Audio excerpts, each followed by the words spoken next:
And guys, dumating na kami ng Cebu, touchdown. Maganda na yung Cebu airport kasi nung last time na nanggaling kami dito ni Yos, maliit pa lang siya. Ngayon, maganda na siyang tingnan, no? Wow, ikot ko kayo guys, sandali ha, makita nyo. Very nice. Very cozy yung dating ng airport dito.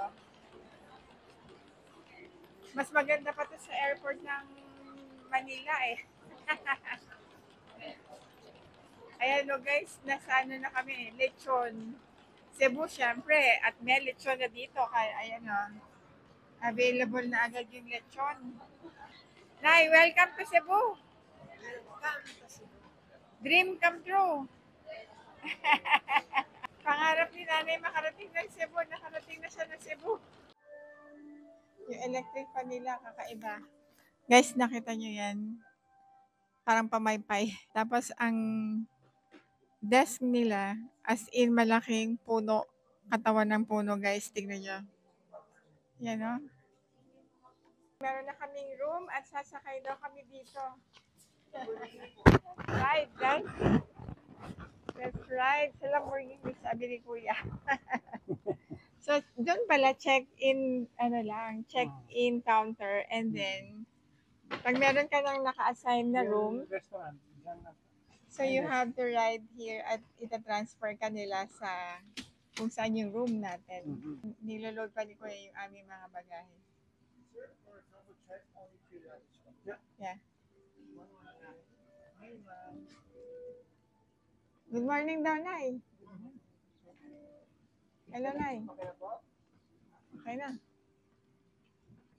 Maganda pala, iba yung ano nila dito, parang nasa forest. Maganda.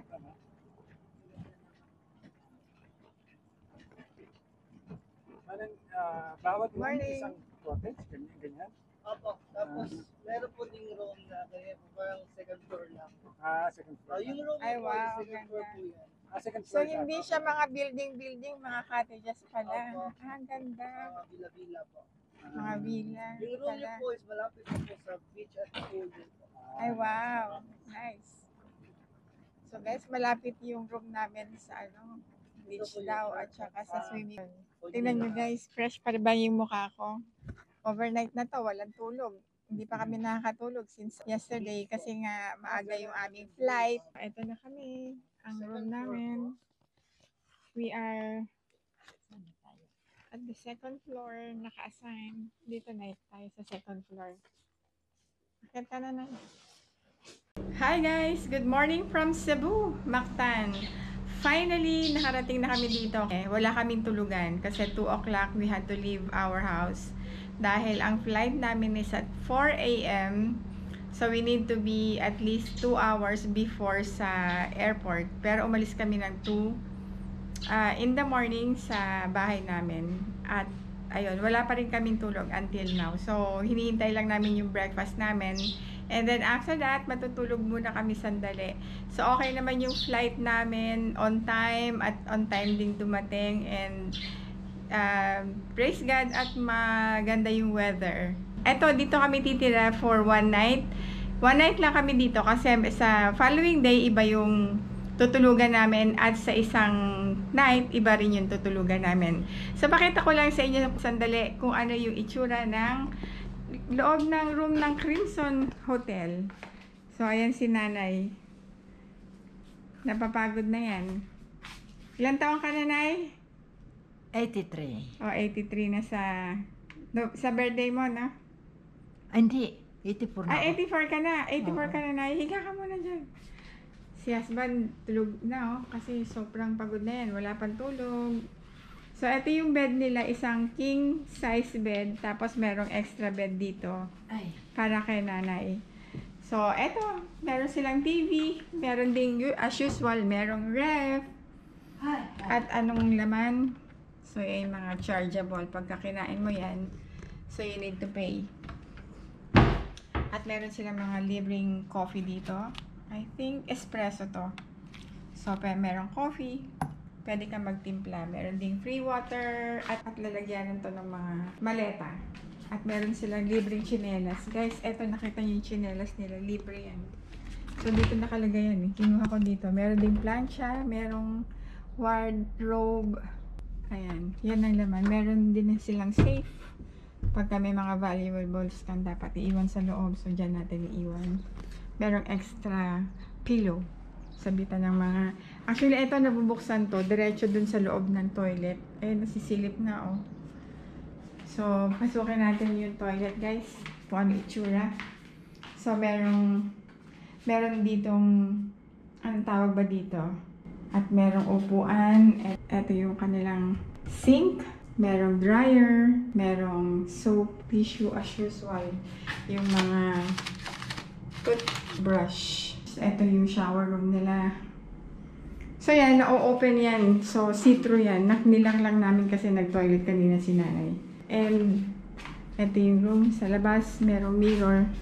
Nag-moist siya eh. Hindi ko alam bakit. Tapos may isang room dito. Siguro ano to, pagka dalawa yung family, pwedeng buksan yan. So, yan lang guys. Mamaya, pagagising namin, pagka-almusal, tulog. And then, magsiswimming kami mamaya. See you later. By the way, ma'am, may dispenser po dyan yung mainit. Okay, yeah. Sige, salamat. Thank you. Enjoy. Yan, meron na kami warm water. Sa akin, club sandwich. Kay Tamsi is Lomi. Dito si nanay nag-aalmusal, no? Wow, and then yung nanay yung lugar, oh. Kain lang kami sandali, guys, kasi antok na kami. Matutulog muna kayo. Okay. Kami dito na daw yung taxi. So this one, sir, there's no need to add additional 100. Just pay meter only. Okay, sir. Meter only. Meter Okay, only, ma'am. thank you. Pasok ka na, Nay. Ayan, mag-SM muna kami kasi meron kaming bibilin instead na mag...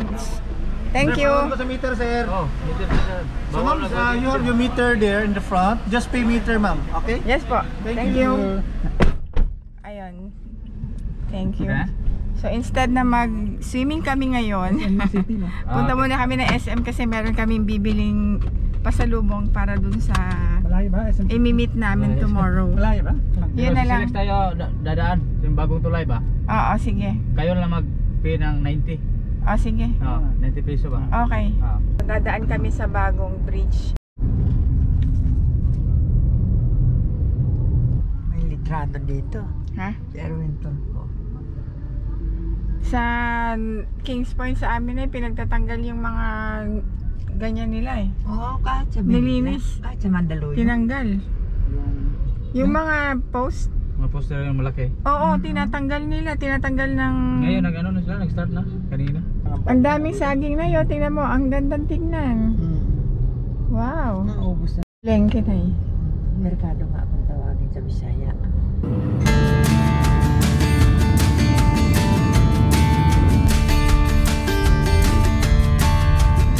Guys, malapit na kami. Ito, we're entering the bridge of Cebu. Yung magandang bridge nila. So, we're passing by there. Ito yung toll gate nila. So guys, negative. Ang haba pala ng bridge na to. Ayan, tingnan nyo guys. Oh. Sobrang haba kasi from here, ayun pa yung dulo. Ay, pupunta pala doon. Oo, Nay. Yeah, that would Yung itsura ng bridge dito guys, para siyang similar sa itsura sa Macau. Ayan, thank you.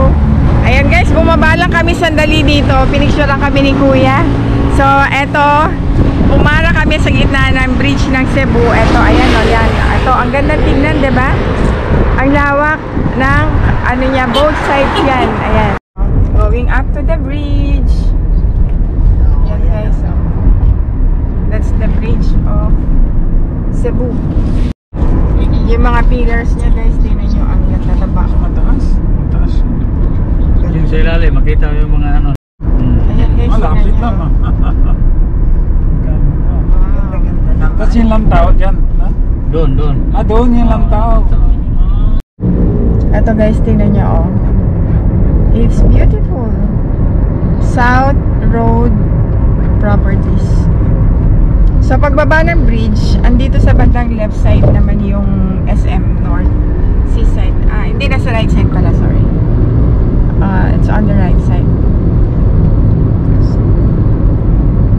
mga tinatayo pang bagong building dito. South Coast City ang tawag. So, here we are sa SM City. So, maybe in the future, pagbalik namin dito, itong arena daw na to pala yung ginagawa is already done by God willing. Kung kami makakabalik ulit ng Cebu, gawa na siguro yan kasi malaki yung arena ginagawa eh. So ito yung SM City dito, maganda ang pagkaka-design ha. Nice. Dalagay mo ng dalawa. Oo, si Domi, sige. Kuha ka pa na isa pa. Ayan guys, bumibili muna kami ng pasalubong para sa mga colleague niyo sa Switzerland. Nandito kami ngayon sa Kultura. Dito kasi makakabili ng mga quality na pasalubong. Tapos na kaming mamili ng pasalubong kaya babalik na kami sa pagsakay ng taxi at kakain kami ng dinner kasi hindi pa kami naglo-lunch. Nag-snack lang kami doon sa bread talk, kumain ng sandali ng tinapay. Going to Lantau Floating Restaurant para mag-dinner. Doon kami kumain before when we were here in 2015 guys, grabe. Masarap yung food doon. So, hopefully, same pa din yung lasa ng mga foods.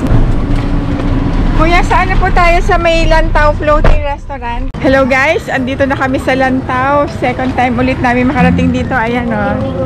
Yan ang Lantau. Actually, dito yung floating restaurant. At dito din pala makikita yung 10,000 roses. So, dito yun. Hi ma'am, good evening. Good evening sir. Welcome. Hello. Wala na pala guys yung floating restaurants. Naiba na. Dito kami. Nice. Ayun, dun yung 10,000 roses. Mamaya, puntahan natin yun dun guys.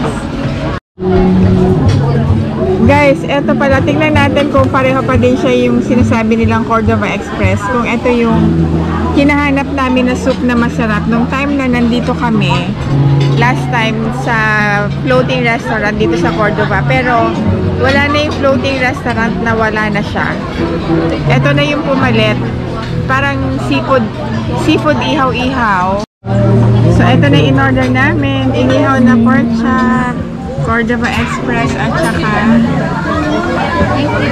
iba lang pala, hindi na talaga siya sa buko. Iba na yung na iba. Pero same pa din. Okay. Thank you. Yan guys, tignan natin yung 10,000 roses.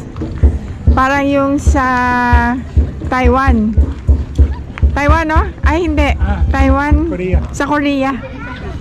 Ganito yung parang sa Korea.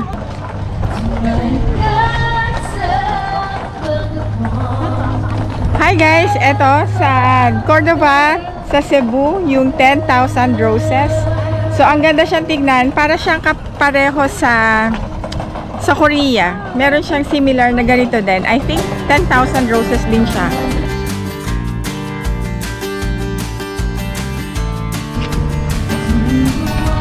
A flower. A flower.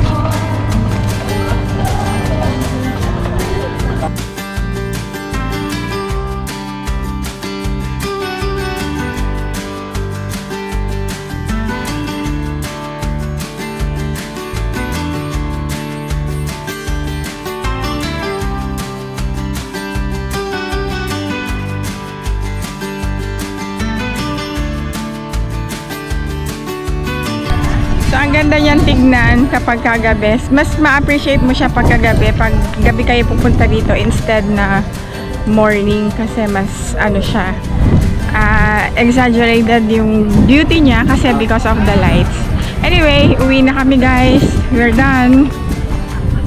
Ito na yung Lantau. Hindi na siya floating restaurant. So, pauwi na kami. By the way, yung entrance fee pala rito pag papasok kayo sa 10,000 roses, it will cost you 20 pesos. May discount yung mga senior. Yan, dyan kayo magbabayad.